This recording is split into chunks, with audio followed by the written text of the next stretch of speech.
Blog Talk Radio. And I'll be right here just to mess with everybody's mind. You're going to love this. Everybody knows what happens when you're in a dark room. It's dark outside, and somebody don't see you sitting in a corner reading, and they turn off the light. Clunk. Kind of like my clunky computer and my clunky typing. Anyway, I understand there's some remodeling going on at Gitmo, and I think this song's appropriate for all those people that are about to get their tit in a ringer. So listen to this for a minute. My. There's another song out there. Please, Mr. Coaster, I don't want to go. Well, we got a problem here. And I stipulated at the beginning of the show, what happens if you're sitting in the corner reading and somebody don't notice and they just turn the light out?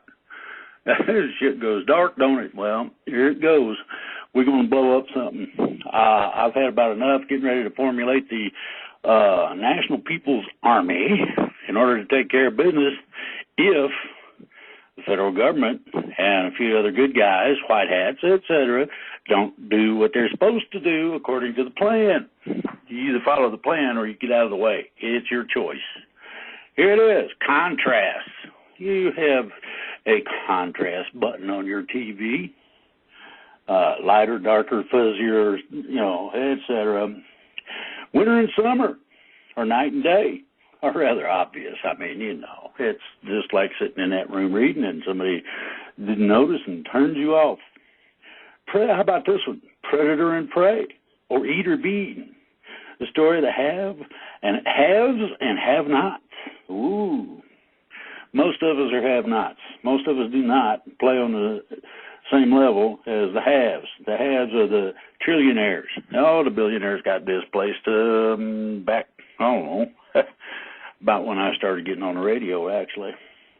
In ancient times, we had James Thurber's Pogo. Now, I've mentioned that. Pogo stipulated it real simple. He stated that we have seen the enemy and he are us.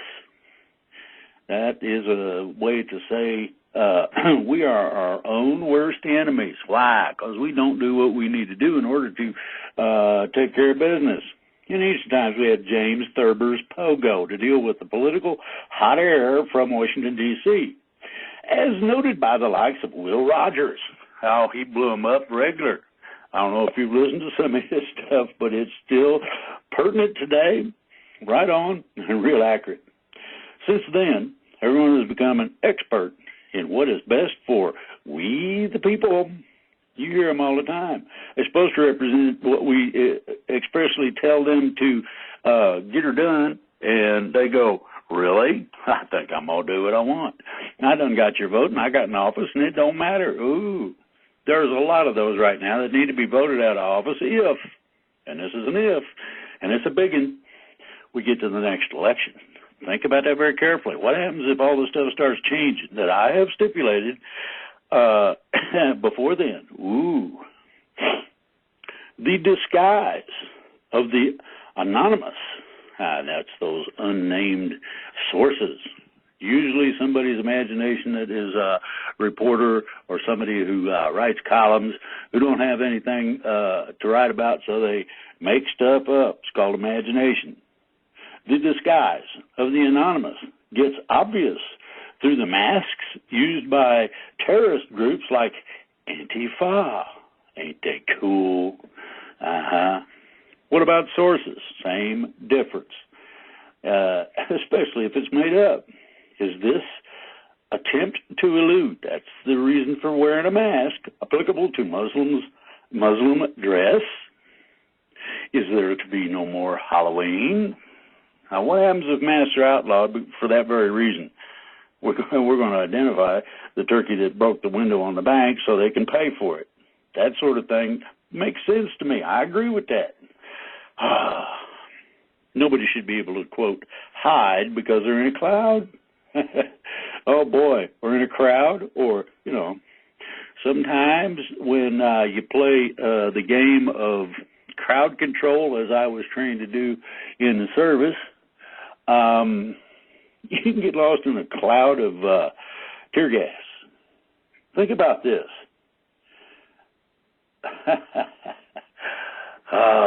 You're going to love these.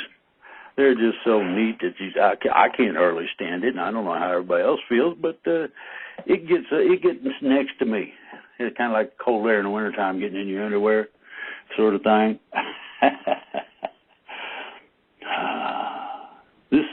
Is this attempted lewd applicable to Muslim dress? It is. No more Halloween?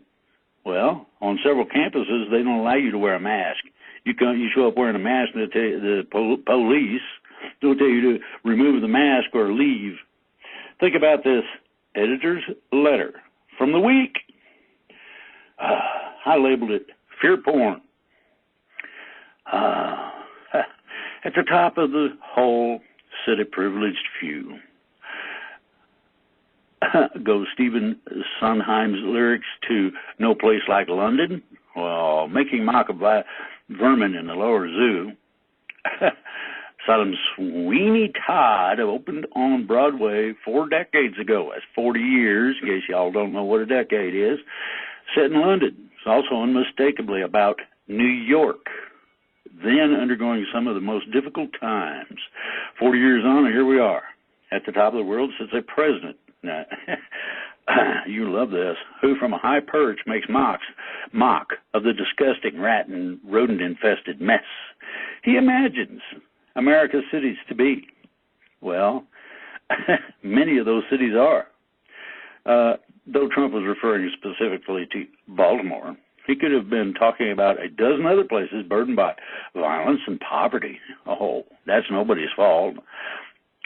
Trump's dismissive disgust for a majority black city, ooh, here goes the race card, thump, by design or natural impulse, inflamed the partisan divide over race. It did, absolutely. But Trump's attack is not only about race, it's about the fear of cities and everything they represent. Now, I don't like big crowds. Too many people, I go find a place where there ain't too many people. This is where I live, in the woods.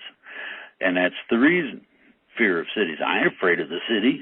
It's the people in it that worry me. You know, people that like to do mass shootings and nice little things like the politicians stealing all the money. Hello, Mr. Cummings. Ha. Somebody stole it because it didn't do anything in the neighborhood. It didn't clean up the trash. It didn't take care of business, etc. So there you go, and that's why, and I agree with that. The reality of American cities is more complicated than Trump would have it, really. Some are marred in mismanagement and despair. Some, the ones that are in trouble are.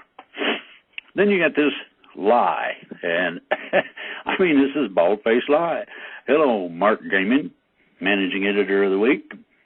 You better do your homework because I have. On the other hand, others, especially New York, San Francisco, and Washington, have seen an explosion of wealth unrivaled in human history. Expensive restaurants multiply there as families with children become scarce and neighborhood businesses shut down. Now, I hate to tell you, dude, but New York, San Francisco, and Washington are all doing badly. Go look it up. So, U.S. cities embody everything in Trump-based fears. No, there is the black underclass, oh my goodness, and far up in the sky are the lords of tech and finance, insulated from everyone below. The bankers wear the nice things, ride in a limo, you know, and all that, have the penthouse or the house in the Hamptons. It's for those who wish to marshal the forces of resentment and discord. There's a lot to work with here. Well, if there's a lot to work with here, then your summation that New York, San Francisco, and Washington are doing great ain't right. See what I'm saying? You tell on yourself right in the middle of it. Yet in the long run, betting against the city is a losing game, really. Yes, cities have seen darker periods of much higher crime and disastrous disrepair.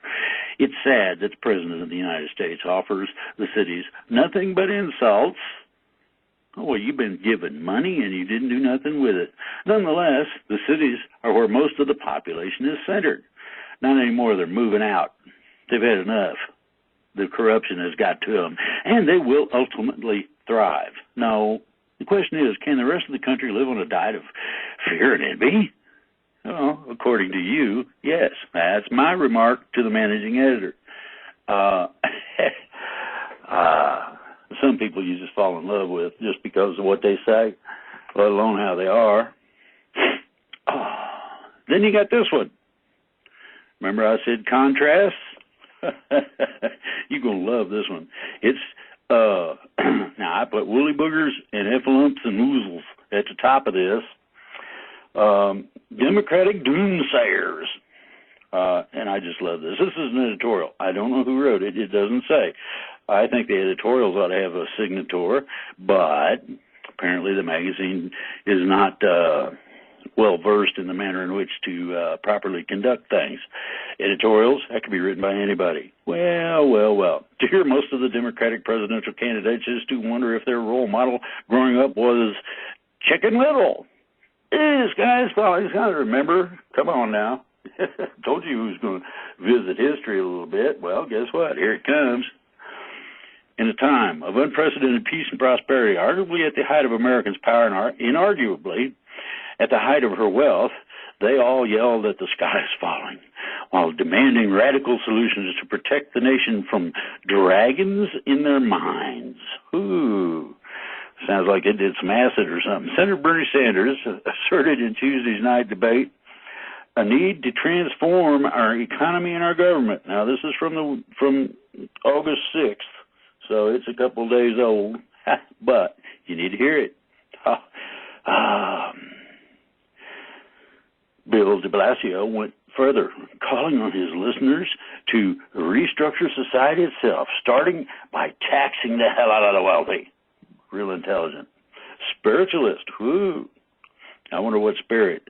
Marianne Williams has said the NRA has us in a chokehold, but so do the pharmaceutical companies, so do the health insurance companies, so do the fossil fuel companies, so do the defense contractors. Elizabeth Warren agreed. Giant corporations have taken our government, and we are holding it by the throat. My. I am not going to read the whole freaking thing, but it's interesting.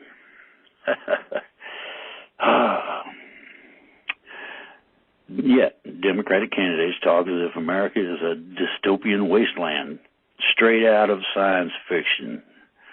Marianne said there is a dark underbelly, you've seen this on the news if you watch, of American society, a dark psychic force of the collectivized hatred that this president is bringing up. Ooh, regurgitate the nasties. So, they go through a whole bunch of other stuff. Irrespective, good numbers don't matter. So, what they're warning about is this. Tulsi Gabbard said that Trump is starting a new Cold War and pushing us closer and closer to the brink of nuclear catastrophe. We're going to blow everybody up. That's not going to happen. And there's reasons beyond our planetary limitations that stipulate exactly that. You ain't using nuclear weapons. Now, think about that very carefully. One more year of this, and the sky won't be falling. It will be imploding as the heavens and earth collapse to their foundations. Unless, of course, we elect a Democrat. Oh, my. Then all will be well. The earth will survive, peace, love, and socialized medicine will reign, no matter how much chicken feed it costs. We're still feeding Chicken Little there. So, if we reject this utterly laughable and ridiculous narrative, does it make us cynics or optimists? No, just realists, ordinary people with a sense of perspective, and no personal advantage in lament that the end is nigh. Ooh. Oh, you've seen them. I don't know if you've seen them or not. Come to think of it, have you seen anybody with one of those things on them? One of them clapboards. The end is near. The end is near. Repent. In the same some point out how seriously funny this is. It started to watch out for woolly boogers and heffalumps and woozles, lions and tigers and bears. Oh my! You remember all this stuff, don't you? Winnie the Pooh and all them. Yeah, okay. How about that for contrast?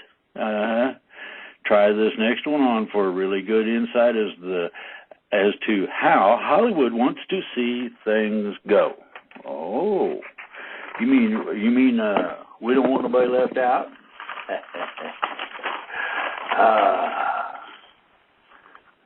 There is a movie called The Hunt. Oh, guess what happened? All of a sudden the advertising quit. They quit advertising. I wonder why they did that. There's a movie coming out about socialists hunting conservatives. Well, I wonder if any of the armed people I know will go after Hollywood for this. Now, you think about it. They threw the gauntlet down and said, bring it on, bad boy. Think about this very carefully. There's certain things that you do. The have and have-nots have and do hunt people. They've been doing that forever. But in this case, the whole area, mostly supposed to be entertainment, and I would miss this movie because I've seen a couple that superseded. To be bluntly honest, I suggest this very well may very well be seen as pushing a few over the top. Now we've had nut cases, whether they're MK Ultra or however that works, pull off mass shootings recently. Everybody knows about. Even though the advertising has stopped, many see this as violating the lives of the lesser. A very basic and sacred violation. Ooh. The icing on this cake is that so far, this movie is still going to be released. Ooh. Okay. Let's take this to the next level. Let's sink some boats in the process. Still going to be released. In other words, they have not canceled the release of it. Now, they ought to can it if they're smart and they want to keep Hollywood in one piece. I'm telling you, there's some nutcases out there that I can imagine all the hair stood up on their whole body. And they started making sure their weapons were cleaned, loaded, and they had a good stockpile of explosives, and they're liable to be coming your way. That's why I suggest you say, we don't think this is appropriate at this time for whatever reason. You can make one up, doesn't matter, Hollywood. And say, no, we're not going to put that out. Well, hadn't done it yet. Maybe it takes explosions and gunfire. Who knows? Just a movie? Or is this some sort of a statement? That's the question I got for all those turkeys out there that think they're so cool. Many think this is BS, that these kinds of things can't happen. Believe it or not, this kind of thing has been going on since 10,000 BC. That's the record we got. That's how far back it goes. The movie Hard Target came out in 1993. That's where Van Damme takes on these hunters, a story of hunting veterans. Well, they picked on somebody that knew how to fight back and picked the battleground. Remember the crazy non-vet stories? He went nuts. Fast forward to today, and you have a story of our new crazy vet in the movie, The Hunted. That's from 2003. Oh, this is 19. So I give you an idea, 16 years old. But that other one, Hard Target, came out in 93. There's some time variation. Learning to kill. Now, this is a quote from a movie, The Hunted. Learning to kill is easy. And I mean that quite literally. It's easy to learn how to slice, dice, blow things up, and shoot people. It's not difficult, believe me. The hard part is learning how to turn it off. In other words, when you come back and you're no longer there, bingo. Now, here's something that's of my doing only. Present military suicides are because they can't turn it off. Stop the nightmares and control the triggers. A trigger is something that sets you off, makes you jump underneath the shit can and try to hide out. On my website, there is a post on PTSD. If followed, it can return control. It's up to you. It's up to the individual. How about some in print? How about some in print news? I even got some more better good news. Oh my goodness! I also got some nasties. Moderates versus progressives in Democratic debate. I haven't heard a debate yet. You haven't had pairs of people up there shouting about "I'm right" or any of that, and you're wrong, back and forth. That would be about as far as they go. Then you got we'll come back to this disgusting and infested Baltimore. The reason why Trump called it disgusting and infested, because it is coming Trump's target, and he's the reason why. You, as the mayor, are supposed to be able to control this stuff, and you didn't do squat so far as anybody can see. Trump's ran against the disgusting city of Baltimore reveals how deeply and sincerely white supremacy, there goes that race card, is fused to his sense of the world. Well, I hate to wake you all up, but that ain't the case. You made that up, and you continue to make it up. If acknowledging Baltimore's poverty and chaos makes one a racist, then President Trump has plenty of company. I mean, they actually give Trump some slack. That's Seth Barron in the New York Post, of all places. In a piece in March titled "The Tragedy of Baltimore," indicted the city which boasts the highest homicide and overall crime rates in the U.S. for a failure to order and governance, the likes of which few American cities have seen. You talk about third world, this is fourth world. Why?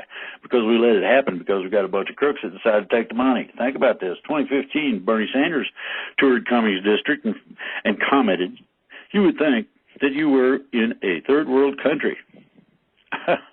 As for the supposedly telltale word infested, Cummings himself in 1999 described his own district as drug-infested. Are all these people racists? Or are they all, including Trump, simply right about Baltimore? That's a good question. Now, Baltimore needs rectification. And I know that there are some good people there who would or should be able to benefit by federal monies applied to the problems, with you overseeing it. I'm talking about being so honest that you squeak when you walk. Automation. Here's another subject. With the Inspector General's report that a supposedly self-cleaning toilet in the Washington, D.C. metro system required more than $500,000 in maintenance over 14 years, and nonetheless has been out of service since the fall of 2017. Now, oh, man. How many people could you hire for $500,000 to clean a toilet? I mean, that thing would be sparkling. The wall construction was approved. Trump can use the military funds required to do so. Then you got the Gilroy, California festival shooting. Real simple. One of the people during the attack, someone asked, "Why are you doing this?" And the perpetrator, Logan, replied, "Because I'm really angry." Oh, so if you get mad, Mom and Dad should hide the guns. Is that what you just said? Then you got gaming the systems. Again, how do you get your kids into better than average colleges? You cheat. If you can't bribe them, which that is now obviously out, here's what you do. Wealthy parents in the Chicago suburbs appear to have given up legal guardianship of their high school-aged children to qualify them for college scholarships and financial aid. Good Lord, man. Store shooting. Disgruntled Walmart employee fatally shot 2 co-workers and wounded a police officer before he was shot and arrested. Well, they're beginning to get there and catch him. They're beginning to. Now, this ought to happen beforehand, as I have stipulated. Everyone is dirty, Washington, D.C. Slurs on tape. Ronald Reagan phoned President Nixon in 1971 to vent about African monkeys in the United Nations, as heard on tapes recorded by Nixon and revealed this week. Ooh, the Gipper wasn't exactly all of what he's supposed to have been. How about Mexico City? Israeli mobsters killed. A woman in a blonde wig opened fire in a Chinese restaurant in Mexico City this week, killing 2 Israeli mobsters in what police believe was a gang-ordered hit. Woo! How about Moscow?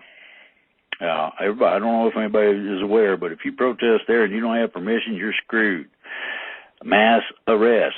I've been promised that. More than 1,300 people were arrested in a violent crackdown on opposition protesters this week. And they were the battalion-wielding riot police sprayed with chemical irritants and because it was an unauthorized demonstration. Oh, here we go. Nigeria, Boko Haram massacre. At least 65 people killed in northeastern Nigeria this week when gunmen on motorbikes opened fire at a funeral. Beijing, China. Well, flip it over to the other side of the world. Camps are closed. China claimed this week that it has freed the 1 million Uyghur Muslims it has been re-educating in detention camps across the northwest Xinjiang region. I believe everything China tells me. Then we got the reality. There's a lot of people who have been knocked out of any kind of contention, any kind of ability to be a part of things. Many have just simply refused to participate. Now, living on the streets, West Coast cities have booming economies, but neighborhoods that are filled with homeless people. Why? Well, there's a simple reason. It's called money, and it's called corporate greed. Oh, we can get this much, so we're going to do it. Well, what happens when the officials stomp on your neck with Gestapo boots and say, not anymore? That's just going to be interesting. In some neighborhoods, people live as if in third world slums. In L.A., tent cities line freeway underpasses, armies of rats stoke fears of disease, and thousands of homeless people share a dozen toilets. Thousands share a dozen toilets. In San Francisco, drug needles and garbage line the streets. And the city employees, 4 full-time workers, employ full-time workers to sweep up feces. That's human crap in piles. And it's getting worse. L.A. jumped 12% in terms of homelessness this year. Frisco, 17% over the past 2 years. But still, what's driving the problem?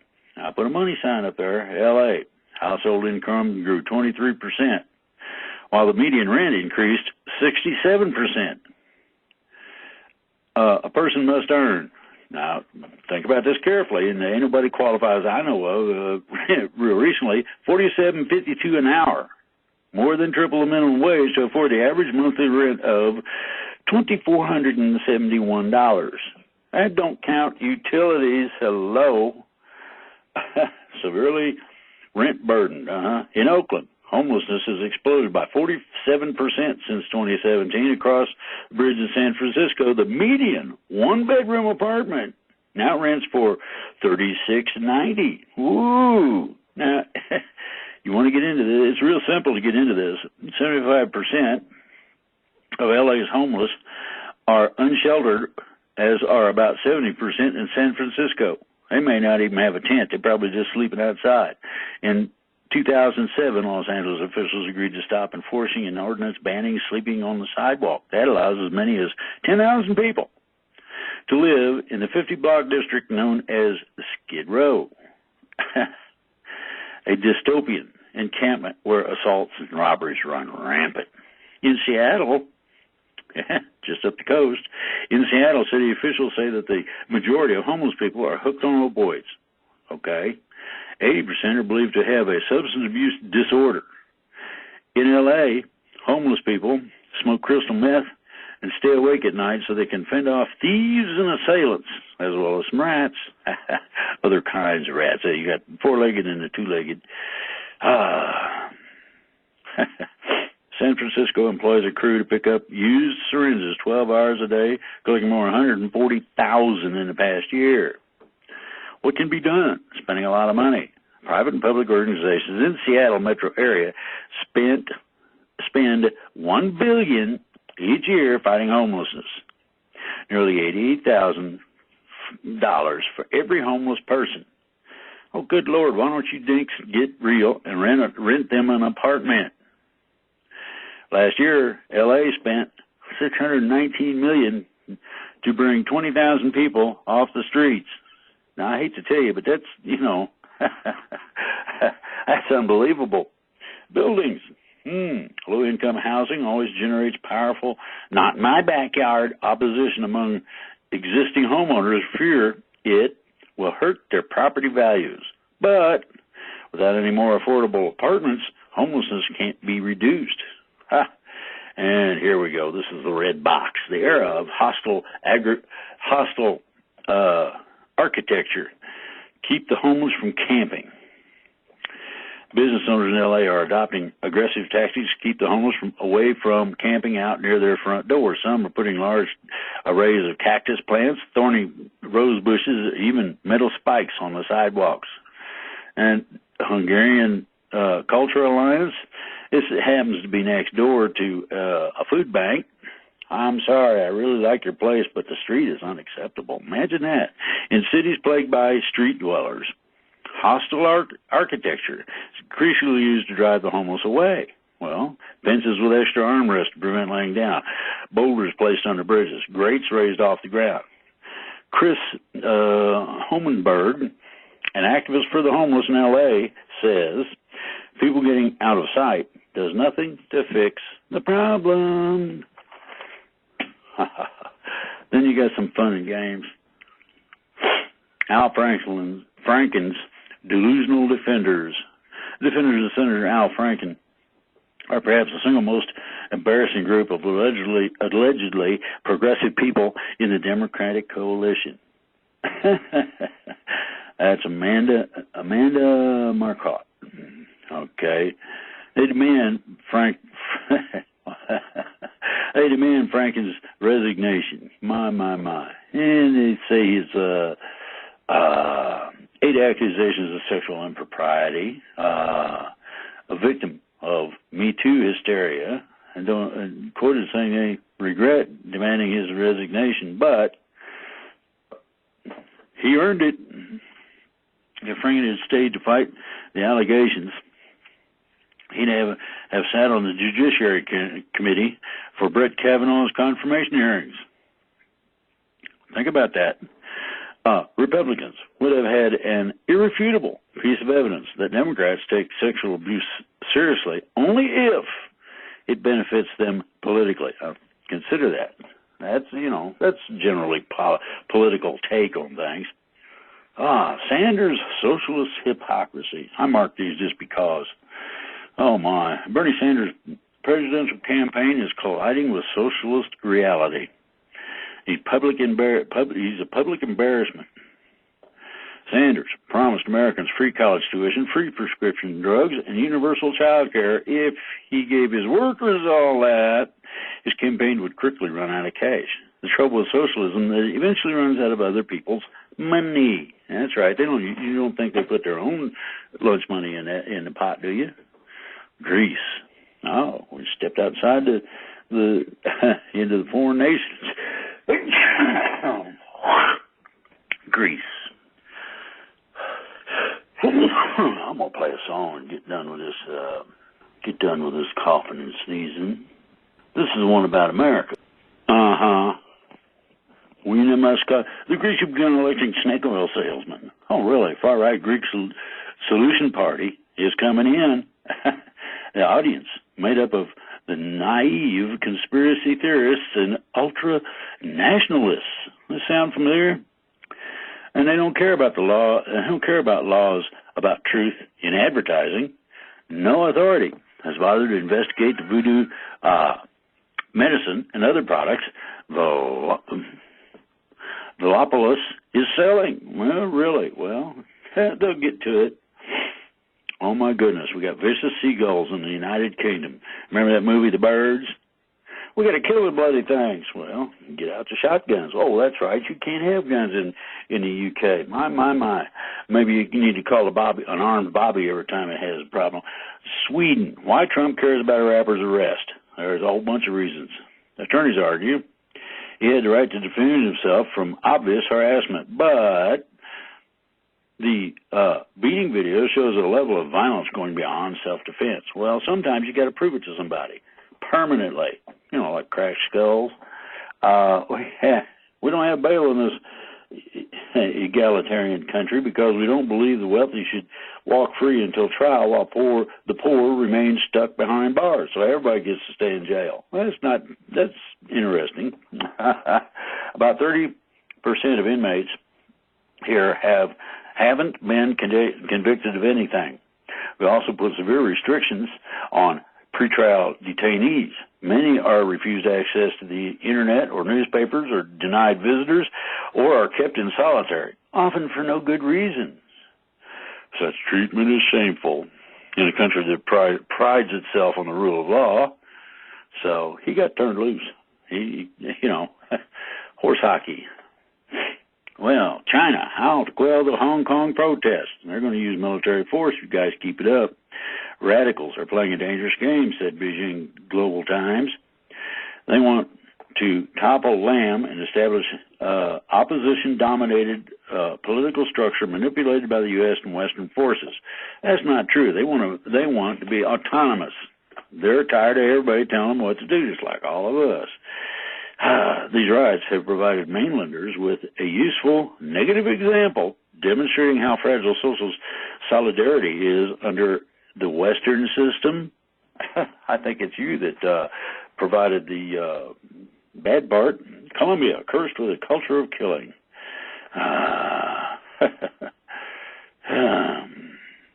FARC has killed 220,000 people on estimate. Violence continues. A systemic purge of left-wing activists and community leaders is now underway. Well, now why would they take out the left-wing activists? I wonder. Our culture fuels this slaughter. Our culture, all right? Instead of trying to change a person's way of thinking, Colombians would rather reach for the gun. Now, there's a whole bunch of people I know of that don't understand anything less than dying, period. Until we overcome this brutal cultural trait, we will never have peace. Think about that. That's Colombia. Oh, Canada. You heard about Canada. It's been all over the news recently. They went certain politician and a group of people went up there on a bus to see what they could do in terms of getting prescription drugs, etc. One of the main things that came out of that was a simple vial that takes care of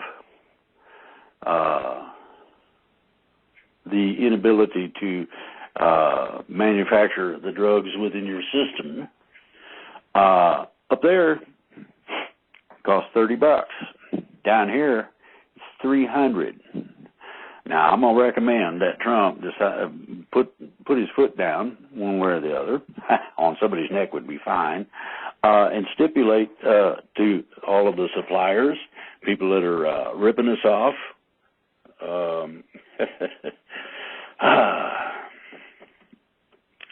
That you got a choice. Either that's the price or close the doors.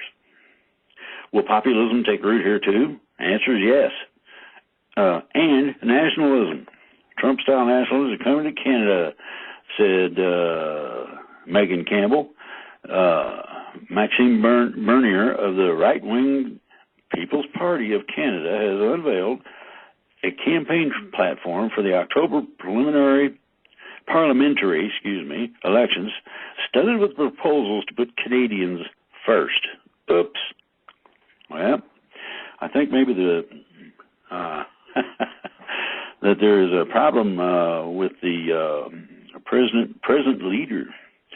He pledges to slash the intake of legal immigrants and refugees to some 150,000 a year, far below the 350,000 target of Prime Minister Justin Trudeau's ruling Liberal Liberal Party.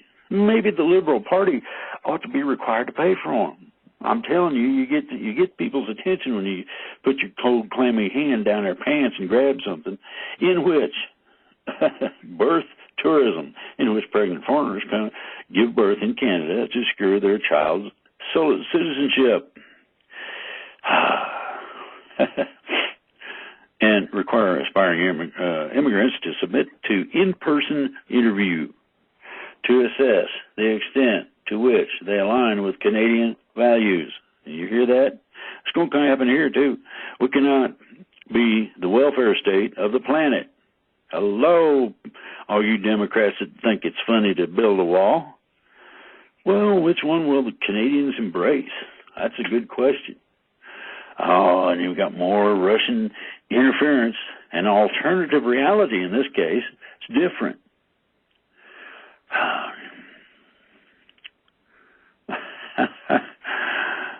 The FBI has arrested about 100 people on domestic terrorism charges so far this fiscal year. That's the FBI. You ought to see how many that the CIA turns over.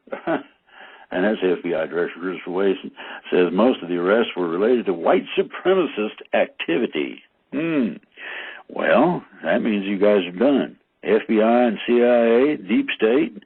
There's collusion in plain sight, collusion between Russia and the Democratic Party. Oh, my goodness. Attorney General William Barr has launched an investigation into whether FBI, CIA, and Obama administration officials abused their power. You'll never have a more important assignment, and that's it. Glaring hole at the core. If deep state operatives did hope to sabotage Trump, here's the quote: why did they wait until after the election to let Americans know his campaign was under investigation for colluding with Russia? That's a good question. Republicans are no longer interested in evidence, facts, or logic. That's true. You guys don't possess any of that. This is perhaps the most alarming testament yet to Trump's total conquest of the party. Horse hockey. Trump does his best to influence in a proper direction. And one of the ways he's doing that is he's cutting people out of the regulatory automatic acceptance. Food stamps, cutting 3 million recipients. You don't need it. Currently, those who apply for other forms of public assistance can be automatically enrolled in the Supplemental Nutritional Assistance Program, or SNAP. Shouldn't be that way. Common sense, not cruelty. Oh, Wall Street Journal. In practice, it has allowed states greedy for federal dollars to do end runs around the rules and keep as many people as possible on the dole, regardless of need. I sound like those people that are giving up guardianship so that their kids can get the federal funds. In some cases, officials counted passing out a brochure or calling toll-free hotline numbers for child care or transportation assistance as tantamount to the participants receiving benefits, thus cross-qualifying them for food stamps as well. A phone call? Now, in reducing it as $9.4 billion over 5 years. That's right in the area of $2 billion a year. $2 billion. Charge of widespread abuse is a lie. Well, you don't have no proof, Mr. Hilzik of the Los Angeles Times. If you did, you could impeach Trump.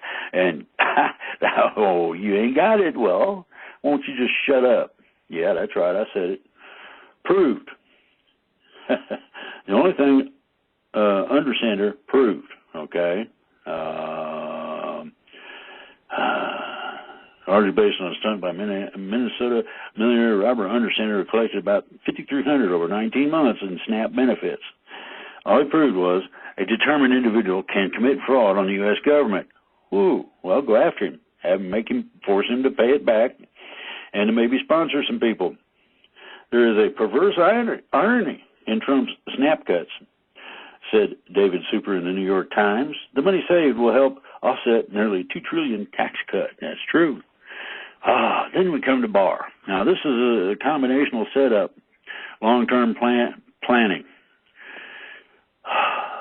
The new arrests will call for the death penalty. Why does he want executions? It's not for the reason you think. Cruelty is the point. Yeah, right. Well, we owe it to the victims and their families to carry forward the sentences imposed in our justice system, Barr said. Some people commit crimes so awful that, as a society, we have an obligation to kill them. Now, you know, what do you mean you chopped up little kids? Well, maybe somebody needs to chop him up. I mean, it's a simple equal exchange deal. Mueller, was his testimony a dud? Yes. Thomas Jefferson, quoted in the Portland, Maine Press Herald. Thomas Jefferson, a little rebellion now and then, is a good thing, and as necessary as in the political world as storms in the physical. I got a whole bunch of cartoons that are pretty cool. One of them I really like. Moderate Democrat is standing there looking like a donkey, and you get the four horsemen of the apocalypse, and the mouth of this house says, "We think you're kind of deplorable, too." Yup.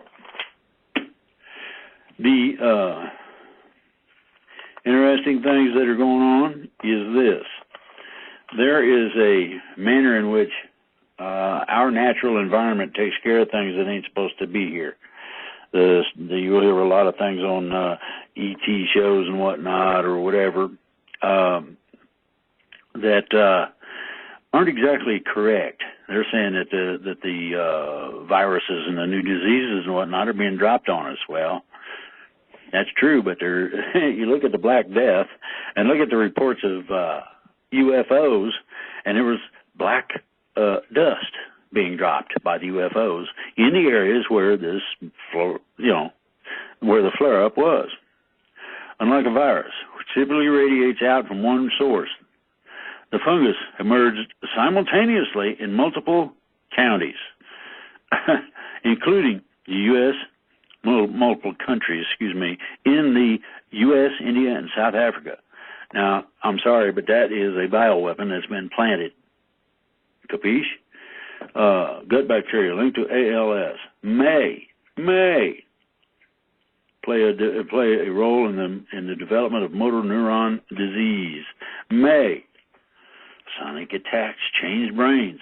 They say it's mass hysteria. Well, the people that hear it ain't playing games with you. And most of this stuff is anything but nice. Now, there's a whole bunch of shit that I've been finding in a variety of magazines that doesn't have nothing to do with anything of any consequence. Massive data breach at Capital One. Security. There isn't any. Forget it. About 37% of homeowners have paid off their mortgages according to Zillow data analysis.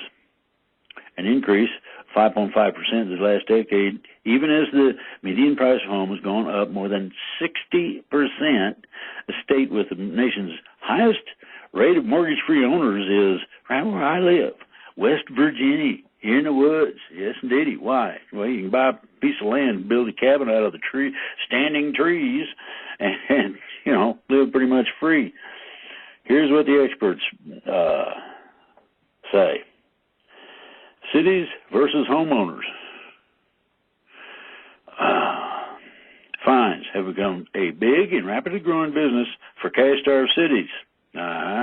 States, cities, and counties collected $15.3 billion in fines and forfeitures in 2016, a 44% jump from a decade earlier. Some cities have especially aggressive ticketing practices. In Dunedin, Florida, one woman was fined $103,000 plus for overgrown vegetation in a stagnant swimming pool at a house she had actually vacated. Her name remained on the property records. While her foreclosure was finalized, the city kept fining her. Another 33 homeowners owe the city more than $20,000 in penalties, mainly for violating laws that prohibit grasses taller than 10 inches, recreational vehicles parked on streets at certain hours, or sightings and bricks that don't match. Wonderful. Amazon's real estate deal. Ooh. Amazon is offering customers as much as $5,000 to use a service that helps prospective home buyers find realtors. Really? Help its brokers separate the closers from the looky-loos. You got to join a thing called Amazon.com Turnkey if you want to participate in that. Then you got some other interesting things. Everybody is familiar with the gas mileage and emissions and all that. Automakers, no thanks to deregulation. Well, okay, four of the world's largest automakers have dealt a significant blow to Washington's attempt to roll back Obama-era fuel economy rules. Last week, Ford, Honda, VW, and BMW struck a deal with California that requires tighter fuel economy standards, closer to Obama administration rules than the lenient regulations proposed by President Trump. Additional states representing a third of the U.S. car market tend to follow California standards. Japan, Canada, Europe, and even China have all been upgrading their standards to reduce the toll of vehicle pollution. That's not a bad idea. You know, I'd love to have a pick-em-up truck with a 100-mile-a-gallon deal on it. A trade plan to out-Trump Trump. Really? Hey, Elizabeth Warren has a trade proposal establishing a set of standards countries must meet as a precondition for any trade agreement with America, include enforcement of collective bargaining, elimination of domestic fossil fuel subsidies, and a long-term plan to reduce carbon emissions. It's so strict that no developing country would qualify. Well, not the first time. Rutger Hauer died. I kind of liked him in several different movies he did.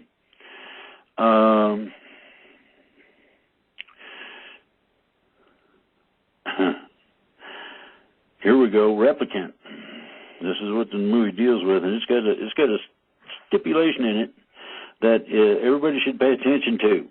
In the film's climactic scene, dying Betty, that's what he was playing, describes the interstellar wonders he's seen, lamenting that all those moments will be lost in time like tears in the rain. Whew. How about some good news? Right here in West Virginia, they're doing stuff. They're not sitting around waiting for somebody else to say, now, sure you can. As Kinfolk Farms hosts an open house. This was from August 1st, so it's a bit old, but as the first large operation hemp farm in Pocahontas County, Kinfolk Farms LLC in Hillsboro is a good place to look for answers to questions about emerging hemp industry in West Virginia. Kinfolk Farms. Remember that name. I'm pretty sure they're going to be on the top of a whole bunch of good lists here pretty quick. They're doing what needs to be done in the right manner. It don't take much. Let's see what else I've got here. I got a whole bunch of good stuff, fun stuff. I about I almost whiz my jeans.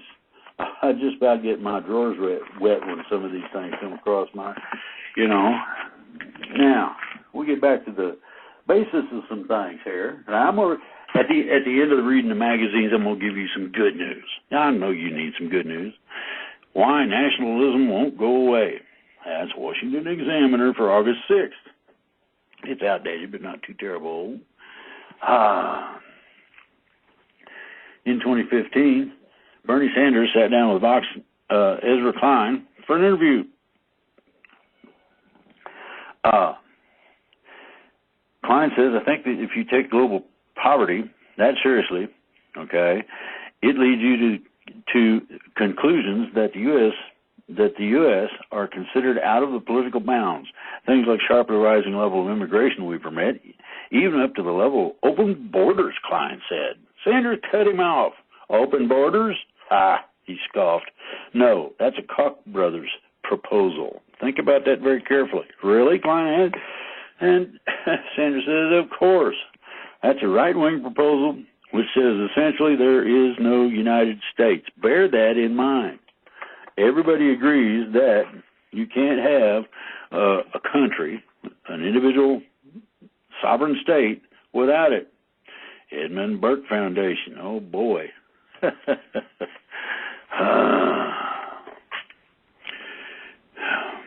The distinction between nationalism and racism was a recurring one throughout the conference. They had a conference. We are nationalists, not white nationalists.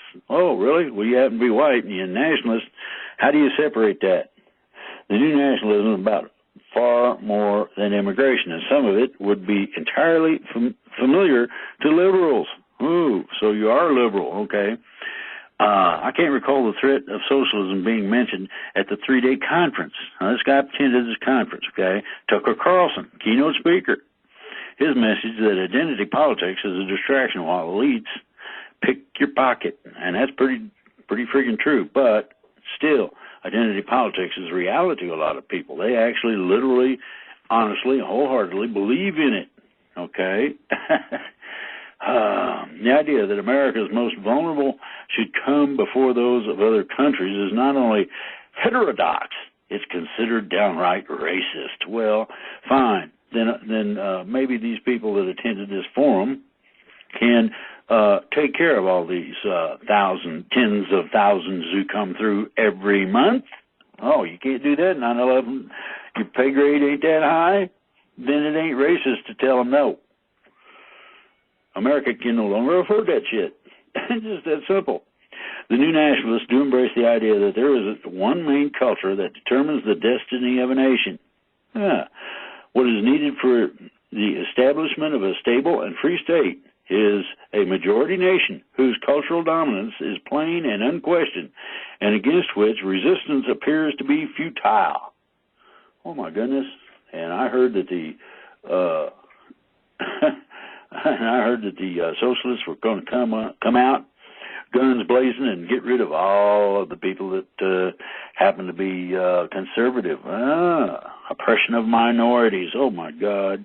This focus is on the majority. This focus on the majority culture is hard to swallow.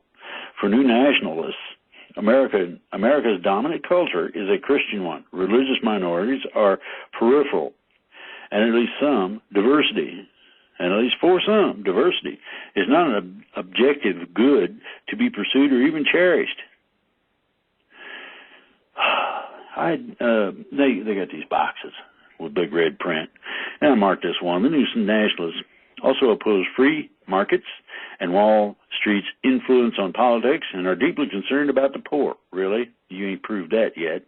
Broken communities falling prey to the opioid epidemic and the abandonment of the workers by both the major political parties. Well, maybe there needs to be a big reset. The main threat, this is Tucker Carlson now, the main threat to live your life as you wish doesn't come from the government anymore, but from the private sector.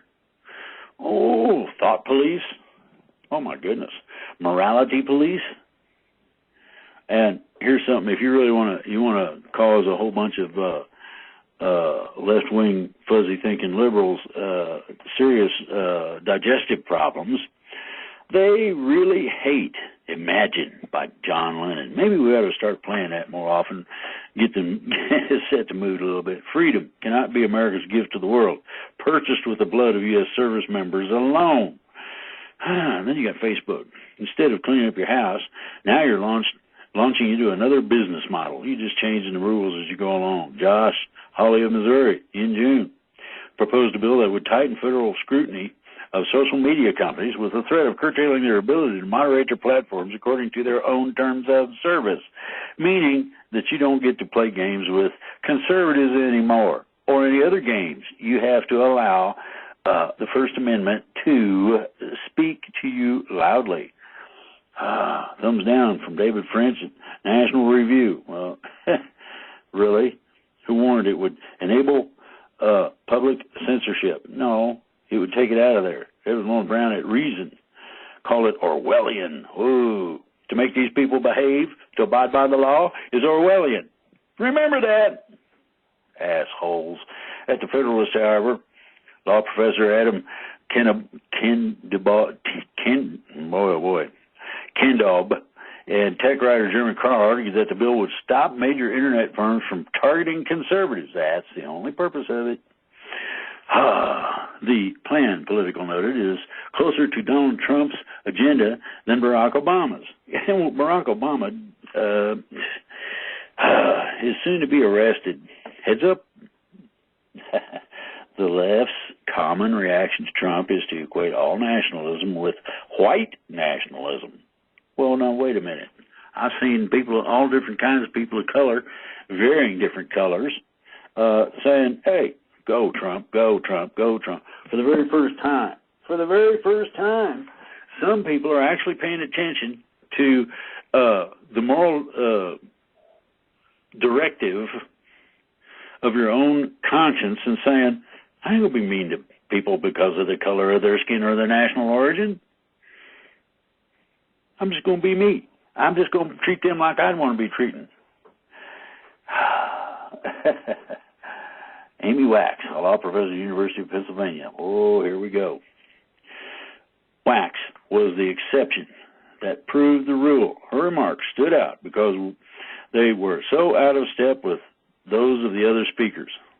The vast majority stressed the importance of fighting racism, and whose calls for less immigration came in the context of a call to focus on vulnerable Americans.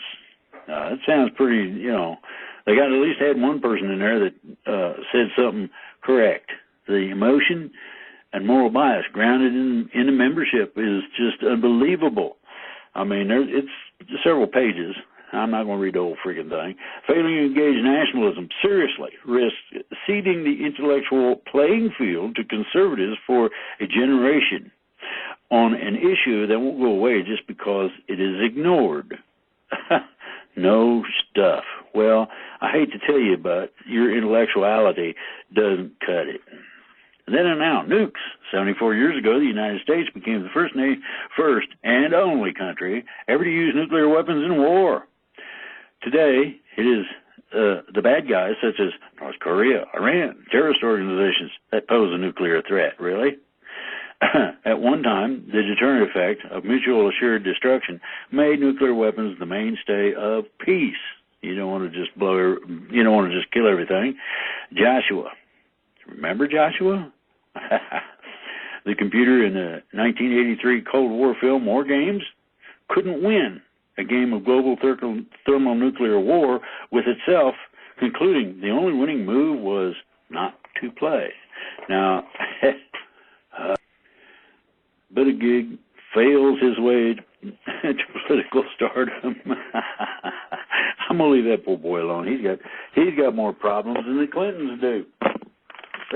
Clintons actually had to close down part of their pay-to-play program with the foundation and everything. Think about this very carefully now. Simply on the basis that the problem, in fact, was people quit giving it. They quit giving it up to them. Senate GOP rolls past Democrats on asylum. Oh, Senate Republicans who have long avowed that the nation's asylum laws are the main cause of the recent massive surge of illegal immigration over the southern border are pushing ahead with a fix without the support of Democrats. Ooh, at least start the negotiating that would lead to a bipartisan bill to stem the surge. That's the objective. Chuck Schumer of New York, who will be a key negotiator on spending bills, said House Democrats, who are in the majority, would never accept this. Oh, well, what happens if you're not given any choice, Chuck? Think about that very carefully. It's coming. For us not to change our laws, we are aiding and abetting a system that puts people like this at risk. That's the people coming here. Here we go. Here's Bedard, and he does pretty good with this one. Mike Pence marshaling conservatives for Trump 2020. The vice president is marshaling conservatives with a steady outreach effort that is even bringing in some of the never-Trumpers who have switched over. Think about that. Never-Trumper Eric Erickson's huge resurgent gathering. Having been a vocal member of Never Trump in 2020, I hope it sends a signal that a lot of us who didn't support the president in 2016 are doing so now, and it might help others do the same. Remember I told you walk away and all these other things are beginning to have an effect? Well, guess what? The money's drying up for the Democrats too. We exist to win over the next generation. This is not about just winning an election. The reason that we need to win a generation is so that we can continue with our freedoms. That is the main crux of the whole thing. Ooh, I found a goodie. You're going to love this one. No grill zone. Downtime. Can you imagine this? I want you to think about this very carefully. New left-wing movement. Well, to honor all of these, this no grill zone, I think I will play a song. All right. Here we go. I got to read this. I mean, this is Life and Art. It comes under Life and Arts in the Washington Examiner if you want to know where it's at. It says downtime. No grill zone. Eric Felton. Dude, you're a great writer. I love this. There's a new left-wing movement to promote urban density and combat suburban sprawl. Activists want to eliminate zoning laws across the country that restrict many neighborhoods to single-family housing. They want to move a guest into your extra bedroom, the basement, or whatever. So it's been written up in the New York Times, and Portland, oh yeah, has actually gone ahead with it. Those are the people that love Antifa so much that the police don't do anything when they are beating people to death. So consider yourself warned. You can expect this curious campaign to come to your town at any moment. Ooh. It's curious because liberals normally embrace regulations telling people what they can and can't do with their property. But here they are denouncing one of the most pervasive regulatory schemes in the country, looking to clear the way for multi-story urban density. How odd to have environmentalists pushing for laissez-faire land use, urging the developers be unshackled to bulldoze trees. Oh, we're going to turn the park into a housing project.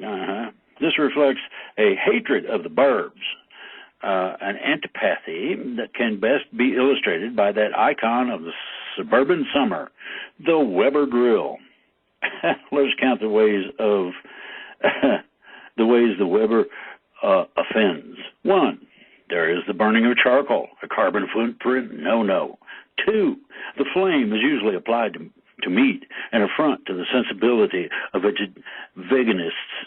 3, firing up the grill in one's own little patch of green is unapologetic, if not outright jingoistic expression of American culture. Oh, recall the theme of hamburgers in the Whit Stillman movie Barcelona. Pretty girls of Spain have contempt for America in no small part because they think Norte Americano cuisine is represented by hamburgers. Here, hamburgers are really bad, laments the character Ted. It's known that Americans like hamburgers, so again, we're idiots. But they have no idea how delicious hamburgers can be. The young American men living abroad are in no position to correct their impression that burgers are an atrocity because they live in an urban apartment building. There's no place to grill. Ooh. It keeps going. It isn't until the Spanish lovelies visiting the young men in the States that they are finally presented with proper burgers straight off the grill. The skeptical beauty takes a bite. Incredible, she declares. You see, the American manning the grill, we're not such idiots. He might be wearing a mega hat. Oh, my goodness. Eliminating zoning rules may go against the regulatory instincts of the left, but there will be many opportunities for bureaucratic bosses to have their way. Again, the Weber Grill is illustrative. Now, newly dense population will call for all sorts of new and necessary regulations, such as safety rules to protect people living in high-rises from being trapped in a tower-turned inferno by careless grilling. No wonder the New York City Fire Code section devotes 650 words explicitly to limits and prohibitions on portable outdoor barbecues. Balcony fires are right out. The code also governs grilling in the plazas in front of the apartment blocks. In the unlucky event if a building allowed open flames on its property, the code requires a portable fire extinguisher complying with the requirements of a 4A with a minimum 4A rating shall be provided for any portable outdoor barbecue and shall be readily accessible whenever the portable outdoor barbecue is in use. Now, this guy says, I have no intention of answering to a fire marshal about whether I am complying with the requirements of FC 906, which is one reason I'm happy to live in a house with a yard, if for no better reason than the defense of my Weber and the freedom for which it stands. I'm going to pay attention to any sneaky efforts to eviscerate single-family home zoning rules here in the District of Columbia. In the meantime, I'm going to do something that would be criminally foolhardy anywhere but in one's own yard with one's own grill. I'm going to make the perfect steak Pittsburgh. I'll get a nice hot fire of hardwood charcoal going, then drop a stick of butter on the grate. It will melt and soon combust. Into the butter-fueled conflagration, I'll toss a thick strip steak. Soon it will be butter-charred on the outside and rare on the inside. This is my own yard behind my own house. I intend to enjoy it in the shade of trees I planted myself. Now, that's a nice statement for freedom in a whole bunch of different ways that I thought was pretty comical. Then we got a book, and you're going to like this. It's called Panic Attack. That's the name of the book. And yet the title of the article is Zillennial Zeitgeist. And I went, oh, yeah.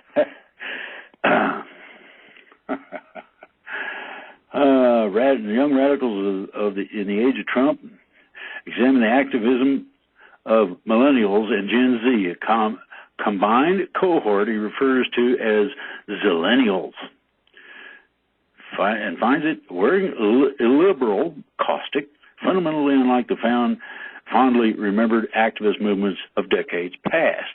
Yeah, going for rights and all that. Anyway, tells the story of two extremes: woke, intersectional, safe space progressivism, and red-pilled, identitarian right-wing populism. Where they come from, what happens when they clash, and why they ultimately depend on each other. Ooh, yeah, if you haven't got a counterpoint, then what's the point of having a point to begin with? Though their political views differ, activists in the progressive left and white nationalist alt-right share similar hostilities to free speech. Ooh. Established authorities and elites and classical liberal ideals of tolerance and open debate. You couldn't get the neither group is adept at it or much concerned with bridge building without drawing moral equivalence between the two. The insidious symbiosis.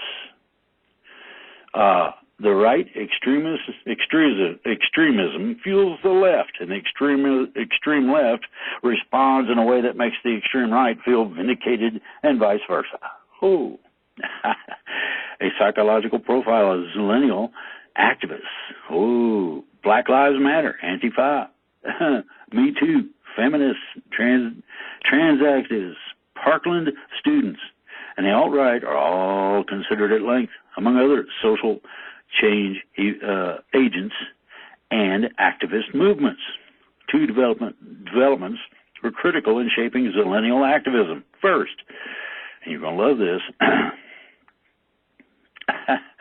and he goes through a number of, spacious cultural phenomena and all kind of happy other stuff, helicopter parenting and all this zero tolerance disciplines, and might have made kids more frightened and less resilient. But it is not zillennials, but the older generation, who are responsible for this culture. Oh, my goodness, I'm guilty. I didn't know. A short step from a learned posture of harm avoidance to branding other things such as unpleasant speech or discomfort itself as harmful as well. That's the first part. Second, the intellectual theory framework of intersectionality simultaneously grew to dominate the academy, providing a common language and operating system of the progressive left. Put simply, intersectionality means that various kinds of oppression, racism, sexism, homophobia, transphobia, economic inequality, and others are simultaneously distinct from each other and inherently linked. Every new iteration of oppression that is added to the list, such as sizeism, body shaming, and of course capitalism, must also be uniformly denounced by intersectionality's woke adherents. Two factors: safety and culture, and intersectionality. Undergird a host of leftist phenomena on campus and off, from microaggressions and biased response teams to trigger warnings and the rise of self-diagnosed trauma and mental health problems. And you got dogma. Here it is.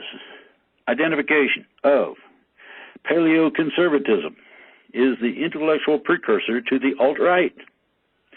The alt-right has drawn from all corners of the ideological spectrum, including libertarianism and Marxism. The alt-right, that's us, the alt-right movement seems to have an allure among those Americans whom Walter Russell Mead categorized as Jacksonians. I'll be a Jacksonian. Screw everybody else. Elizabeth Warren, policy fraud. Yeah, she gets a whole bunch of shit wrong, a whole lot. Oh, then I got a big old ad. And then I got this one. All right. Good one. This is from Zito, a feminist activist. Rats infest our cities, but there are bigger barriers to a better life. Elijah Cummings, better to have a few rats than to be one. You are a rat, Elijah. Why do I say that? And I say that without reservation for the simple fact that you allowed millions of dollars to be wasted or put in people's pockets who didn't deserve it. They are primarily challenges created by the loss of adherence to values and the lack of access to opportunities. That's where the problem lies, and you didn't use the money to create any opportunities.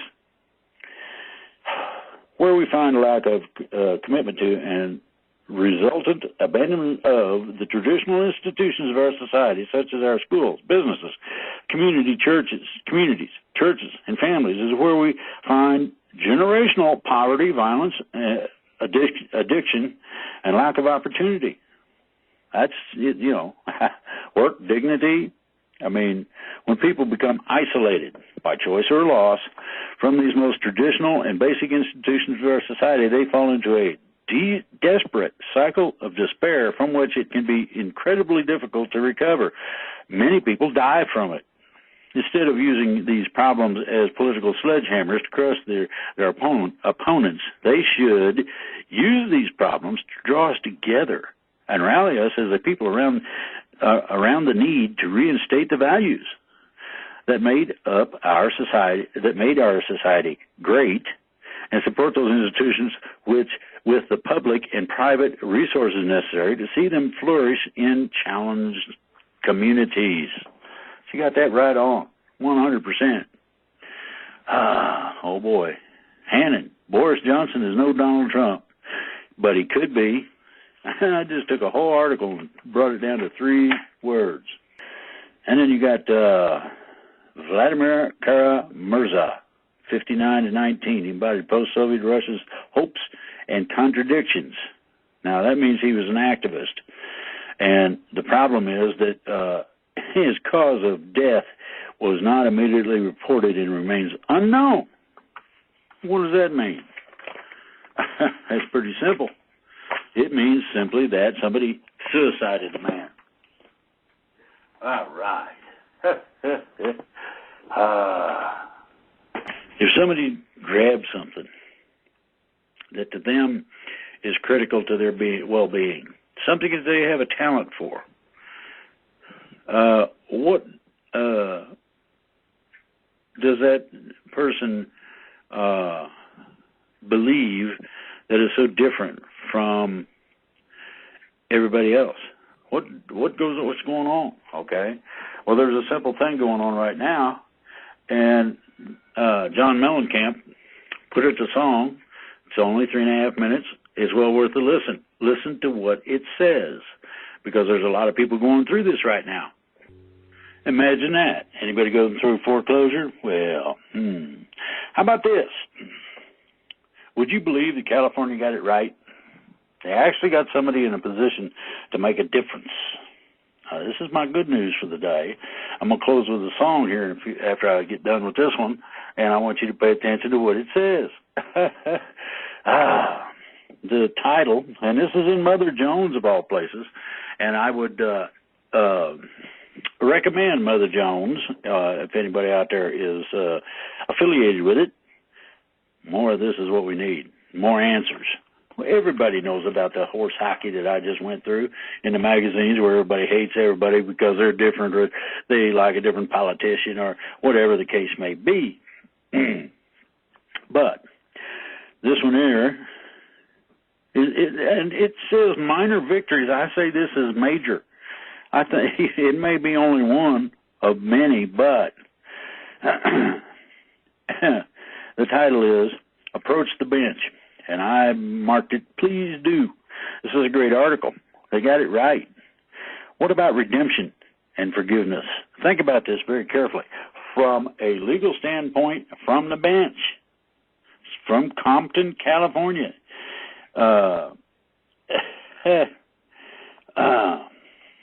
One morning in February, Brittany, a baby-faced 17-year-old with short black braids, stands in front of a juvenile court judge in Compton, California, talking about kittens. Brittany had been in and out of the justice system since she was 14. It's 3 years after the state removed her from her physically abusive mother. Diagnosed with post-traumatic stress disorder, Brittany bounced from group homes, foster care, to the streets. She got involved with sex work. She'd been convicted of burglary, and attempted robbery. In one incident, Brittany tried to steal a cell phone from a woman sitting at a bus stop with her 3-year-old. But today, Brittany is telling the judge about the cats and her work with a veterinary program at the Juvenile Detention Center in Santa Clara County, where she has spent the last 6 months. It sounds like you found something that really interests you, says Judge Catherine Pratt, who has seen Brittany, not her real name, in the courtroom on and off for several years. After detailing Brittany's next steps,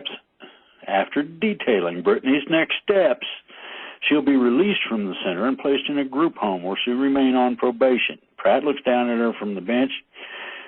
I'm really proud of you, Brittany, she says. I hope you're proud of yourself. Brittany flashes a wide grin. Okay, here's what it is. This is the STAR Court, Succeeding Through Achievement and Resilience, a groundbreaking program for sex trafficked victims under 18 and those at risk of being trafficked who have gotten caught up in the legal system for crimes like robbery or assault. As in typical juvenile courts, Pratt doles out sentences to kids, most of whom are girls, but that's it. The similarities in there. her courtroom feels more like a counseling session than a judicial hearing. You need to definitely pay attention to this. Squarely focused on rehabilitation, social workers bring cupcakes for girls' birthdays. This is juvenile court now. Remember that. Pratt often attends their high school graduations and gives Walmart or grocery store gift cards to girls who are trying to get back on their feet after having every aspect of their lives controlled by a pimp. What can we do for you? Is a common question from Pratt. If girls fulfill the condition Pratt sets, going to school, getting a job, staying out of trouble, their criminal records may be wiped clean. Their criminal records may be wiped clean. That's big.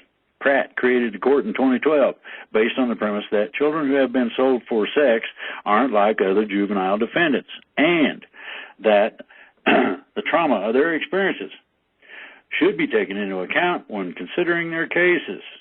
And the growing body of research supports it. Kids are more likely to engage in high-risk behavior if they're experiencing the types of trauma prevalent among victims of sex trafficking. Their decision-making is in survival mode, says Kathy Zimmerman, a professor at the London School of Hygiene and Tropical Medicine who studies gender-based violence. What do you do what you have to survive.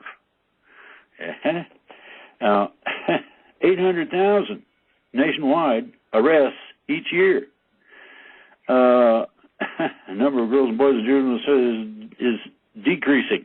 The overall number is decreasing, but even though girls make up less than a third of the nation's roughly 800,000 juvenile arrests, they are the fastest growing share of these arrests. Despite this evolving approach to juvenile justice, children and teens who are trapped are often still treated as perpetrators, not victims. They're changing that. This lady by herself in her court is changing that, and everybody's paying attention because it works. 27 states criminalize juveniles for prostitution, even though they cannot legally consent to sex. Now, how bass-backwards is that? Judges need to stop seeing these kids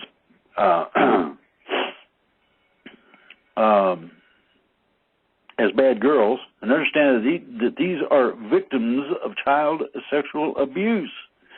That's Executive Director of Rights for Girls, a human rights organization focused on ending gender-based violence.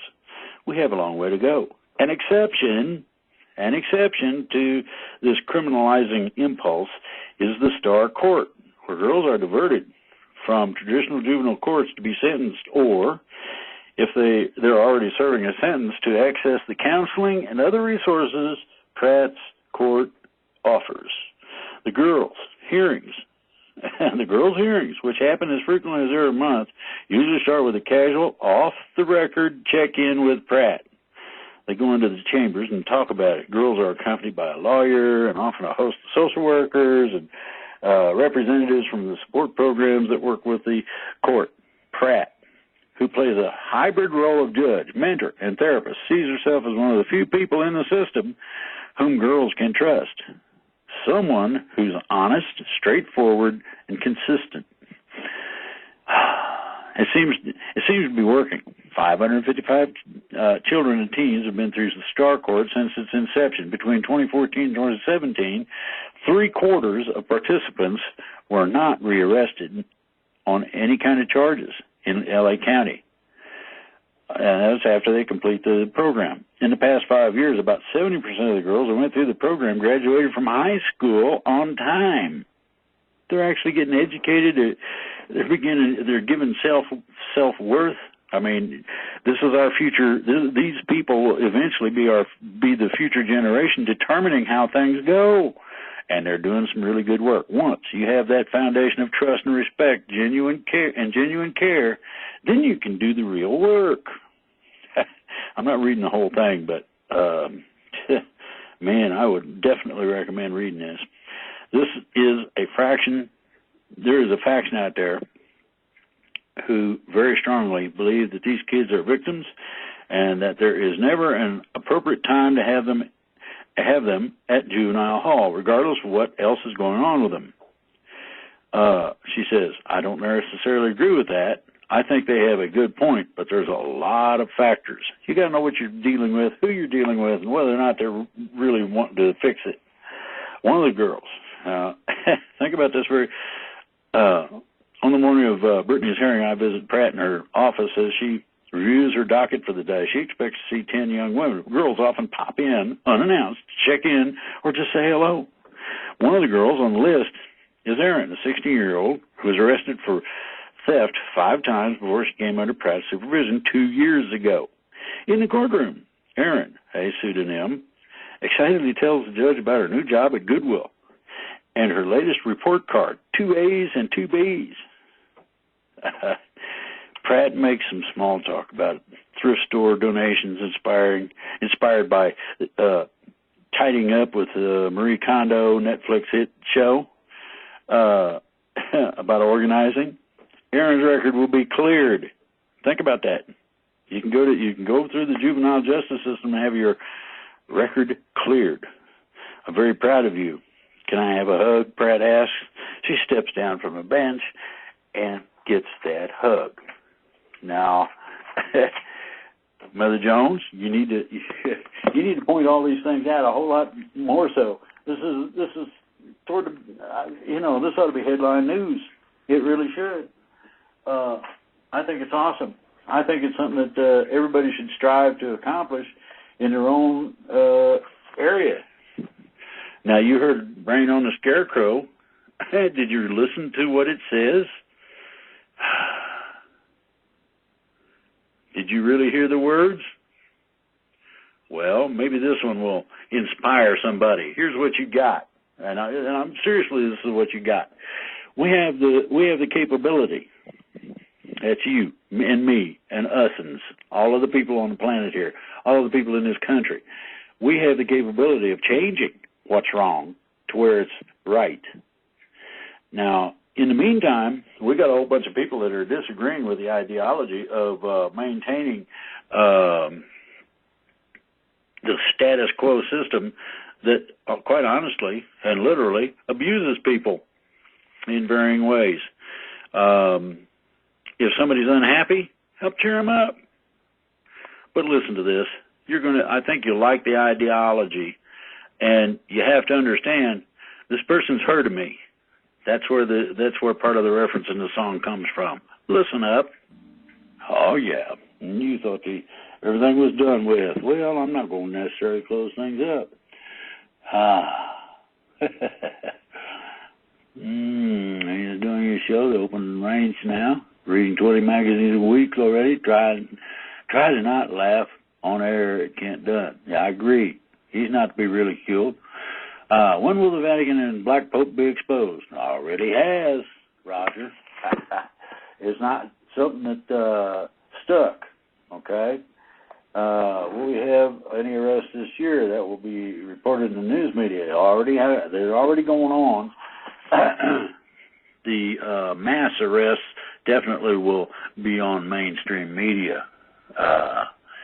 I just got here this 5 hours, so I'll get to it. Okay. The link for you does not work. Does not open. Help. Okay, for those who don't know, can't understand things, it's on 3 p.m. Saturday. Period. That's Eastern Standard Time. No, the healing site that Drake talks about.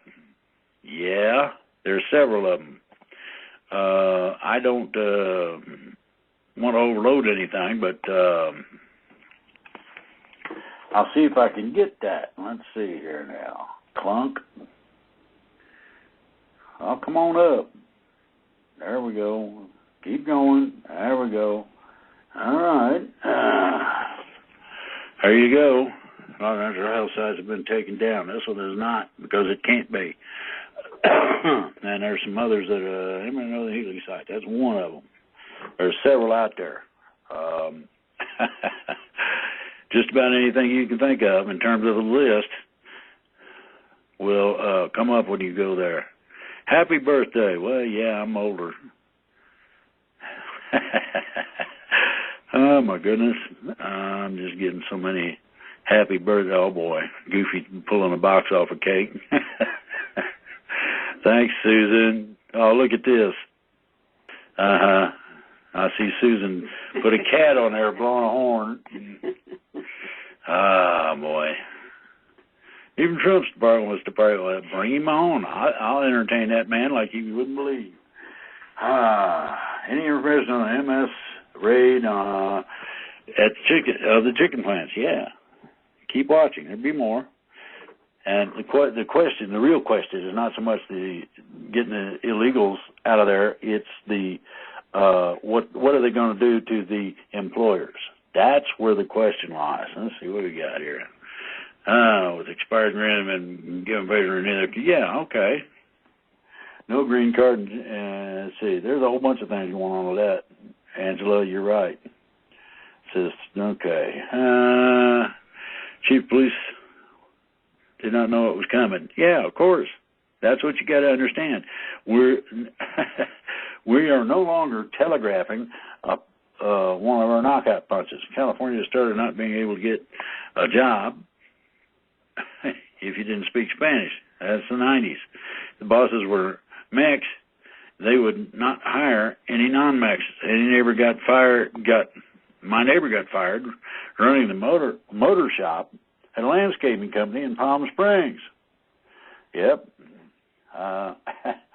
There is a systemic problem with racism, irrespective as to what it is, where it comes from, or who's doing it.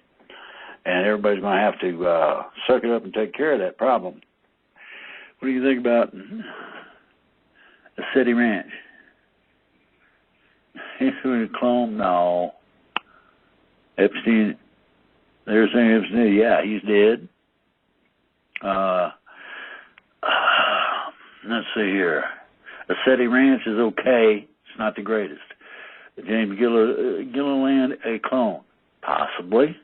The trouble is you ain't going to be able to whispers of the ranch. Well, ships that are appearing in the ranch, are they friendly? Generally, primarily because they have a cordon on this planet, not allowing the bad guys in.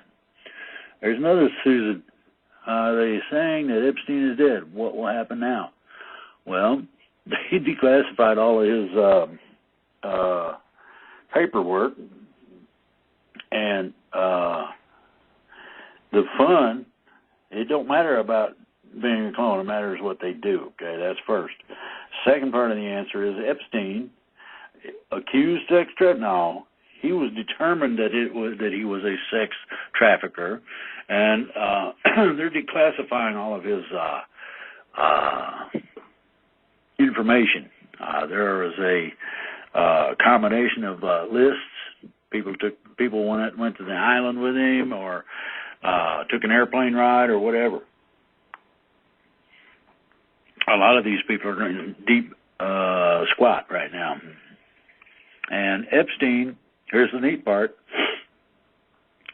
he did commit suicide on his own. And I explained that on one of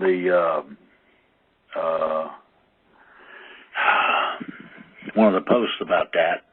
Very simply, he couldn't stand the idea of being confined under those conditions for life. That was minimum. That was only if he outed everybody. He couldn't bring himself to put up with it, so he ended it. Humans made into diamonds, so all the diamonds in Africa are people. That's a good one. Yeah, I want to be a diamond, huh? I'm not going to worry about that. That's an honest question. No matter how absurd or ridiculous it may sound to a whole bunch of people, it is an honest question. And I have no problems answering it. The ideology of can be made into diamonds? No. So all the diamonds in Africa are people? No. What the diamite waveform is one of the ones that is the basis for your soul pattern. Look it up. That'll keep you busy for the rest of your life. Love my Berkey. You got a Berkey. Earlene got a Berkey, and it's great, huh? I don't take credits from anybody. I don't take them on here. You can't click on something and make any money for me. Don't work that way. I'm not a patriot for profit. What I do is straight up out of my pocket, everything I do. So, I don't do that. But Berkefeld is one of the very best and finest water filters I know of. It even removes chlorine. Ooh. Everybody ought to jump out there and get some. Yeah, they get a credit from that. There's 3 more replies. I'm going to click on that and see what it... and I said I had no idea about credits. It popped up on my screen when I was on their website. They call a lot of them, no. Send me this is the name you bought it under, probably. So, oh boy. Tell us about the planet, and round rainbow next to it. That was videoed in Russia. Well, it's not exactly a round rainbow. It's a continuation of frequency interaction in the atmosphere. Oh, lovely. That was a simple question, man. The place that it was videoed from in Russia happens to be at the right angle to capture it on video, that's all. Was Epstein suicided? No. He did that on his own. What are the cyclones? Another used to be entity race, but I heard that they converted over to something similar to a Terminator type machine sort of deal, so that they'd be able to live for longer, pretty much. They're no threat. Birthday yesterday? Yes, I did. Oh, Marilyn had a birthday too. My goodness. And I got a happy birthday cupcake from Arlene. Thank you. Happy belated birthday. Birthday, Drake. And born and came to assist. Well, that's everybody's thing, okay, is one primary directive. 2 important days, the most important days in your life, as has been stated, is the day you were born and the day you find out why. Everybody has a mission to perform, and we need to find out what we do, what we're supposed to be doing. Inside of Epstein's suicide. Okay, James, I'm going to write this down. It was Epstein did it on his own.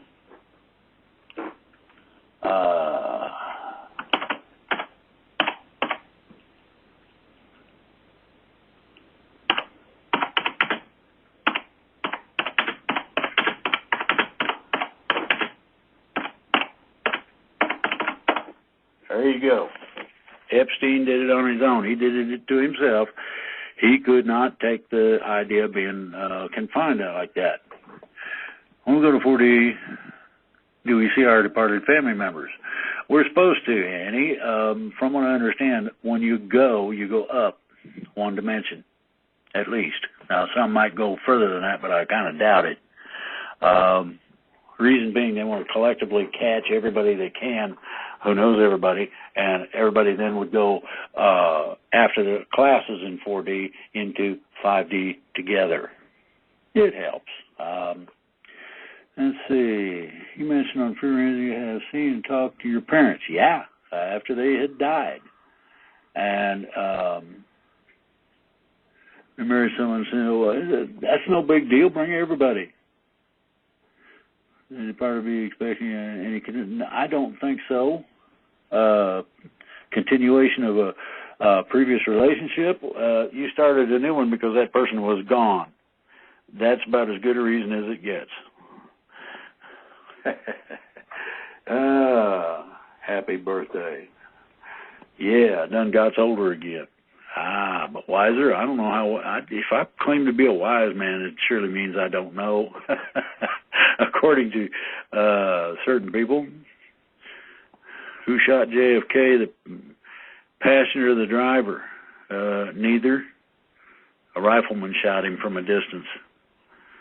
Now you know. If you really study everything out, you'll find that that's true.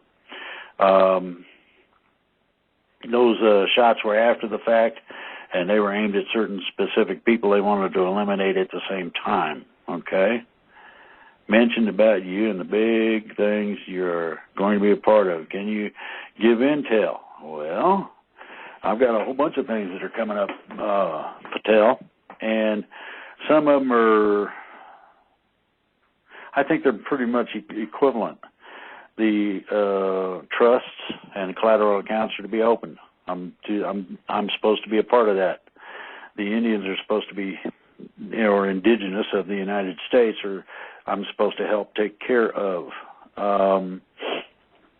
Epstein's death day, it says his body was found at 6:38. Oh, whoopee. 17. Do you know what, Marianne, do you know what 17 means? 17 is Carpenter's Pi in Gematria. Okay? It is a combinational, and this is really neat. It's going to screw with you. It is a combinational thing. When taken in 2D, meaning our present 3D realm of carpentry, when you do not know what angle to cut the end of a rafter, you cut the end of the rafter just a little bit long using 17 degrees, and it will be very close to the cut will be very close to perfectly vertical. Think about that. It just does it. Okay. Big things, yeah. So, anyway, yeah, Patel, I'm going to be involved at very high levels with a whole bunch of things. It's going to be interesting. I get to meet Neil Keenan for one. We've been talking, and we're really good friends. We've been friends for years, and things are beginning to come to fruition, so time for us to get ourselves where we need to be and get things done. Was he removed for safety or really dead? No, he's dead. Now, the reporting was found at 6:30 a.m. About. It takes a few minutes. You got to understand. It takes a few minutes to notify people and establish things. How long were you standing there? Oh, no. Okay, well, maybe 5 minutes or so. Well, let's just say 6:30. Arbitrarily, we'll pick a number. Died from being strangled, but was having a heart attack, so he went into the... No. No, he died from... He hung himself. Got it? Okay, that'd probably give you a heart attack. I don't know. Is black goo the real thing? Yeah, it's real, and it's funky, and it will be dealt with, but it's going to have to be dealt with by certain people from several different organizations. Silver Legion is one. Let's see here, Galactic Space Force, and then I'm talking about the scientific parts of these people. I've had long discussions with the chief science officer upstairs presently about this stuff, and he said I had some things to learn. I said, okay, teach me. So, good comment in Q about what Dr. Muggsy said about new show on Thursday for Drake. Yeah, well, what I'm doing is the free range show with GALE, and it is a YouTube show. Okay? Are you going to report on Gitmo with new show? No, I won't need to. And here's the thing, Marianne. That show, okay, is going to be interesting because it's going to be live streamed. You were born on a happy birthday. Thank you, Mary. Birth date is my youngest son. Oh, really? 2:43 a.m., I suppose. Oh, my goodness. The Hunt canceled by Universal following significant backlash. Well, there's two stories on that, and we'll find out whether or not they have actually dumped it. At first, they quit advertising it, and now they may have dumped it. There's a lot of people that didn't like the idea of being the hunter or the hunted. Consequently, here we go. Good music. I'm glad somebody likes my music. I've heard that I need to update my... I'd love to be able to bring in more music, but getting it on... getting permission or getting a copy of some of the songs I'd like to use and then being able to put them on Blog Talk is difficult.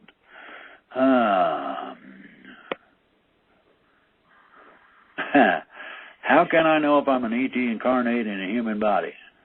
Well, I know it in 4D. Probably. You'll be told about things of that nature. Now, here's the deal. You're going to have to become an adept at regression.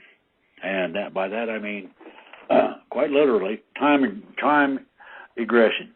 You egress backwards past the point of birth. And there may be a huge amount of time between your being inserted, if you were kept in one let's see here, one relation between your spiritual and your soul life. If so, then you can figure that out as you go, and it will tell you if you're an ET. You will know if you're an ET incarnate. Generally, most people are not. There's not that many of us on the planet. Let's see. I heard a comment from someone who professed being a dominant contactee, namely any civilization, third density, fourth density, that practice what we call on this planet abortion, would not survive after about 120 years. No. Lifespan does not agree with it. Is not a penalty. It's not used that way.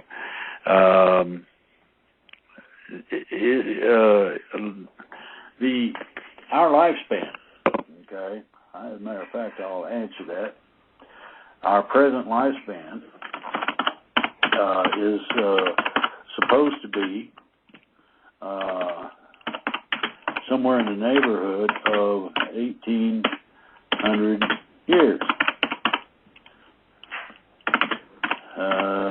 Stolen by bad ETs. Oops.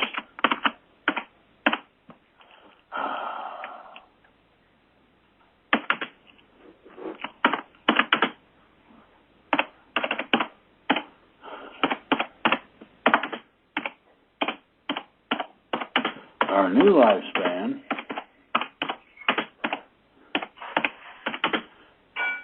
can be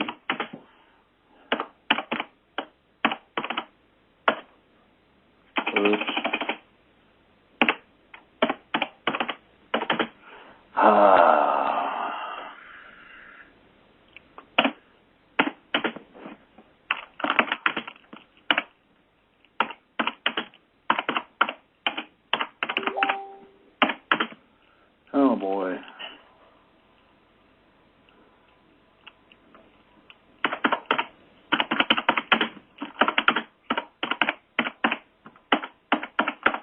Okay. Our present lifespan is supposed to be about 1,800 years, Tim. That was our natural, oh my. That was our natural lifespan. Stolen by ETs that suppressed that, okay? They genetically modified us to make sure that we did not attain that, because they were afraid that if we lived that long, we'd learn enough to be able to combat them or be an adversary to them. Now, you got to remember, oh man, happy belly button day. Here's the deal.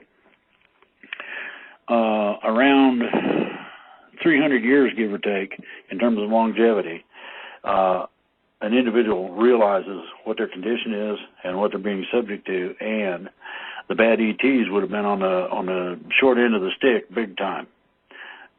We, as a people, as a race, and I'm talking about the whole of the human race, would have risen up against them at around 500 years of age. And we would probably have about somewhere in the neighborhood of maybe a 3 to 5 year war, if that long. Still got the 1800 years, okay? Then the good ETs could come in, and if accepted, the new lifespan would be between 30K and several hundred K years. That's thousands. So there's one ET that I'm aware of that's well over 300,000 years old. Then there are some who are no longer subject to age in any way, shape, or form. Authorities gained all the evidence, testimony they need from Epstein. No. No. The evidence is contained in his flight records and attendance records. Those have been, we got those right off the top. Apparent suicide in jail cell. Yeah, he committed suicide, Jan. He did, not somebody else. Do a cover song and be able to put it on Blog Talk.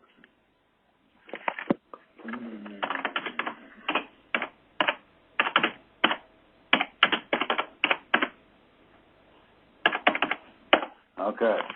And the reason I have not put a cover song on the show is because the temperament of the show varies. Okay? Sometimes you have a really nice, good feeling, great, whoopity-doo happy show, and sometimes it'd be nasty. You do a show yesterday on Free Range. No, did it on Thursday. Okay? Now, whether they put it up or not, I don't know. I sing some of the songs you like to play. I'm glad you enjoy them, Annie. Well, look, everybody, I've answered the questions, and I've tried to bring you some kind of insights into what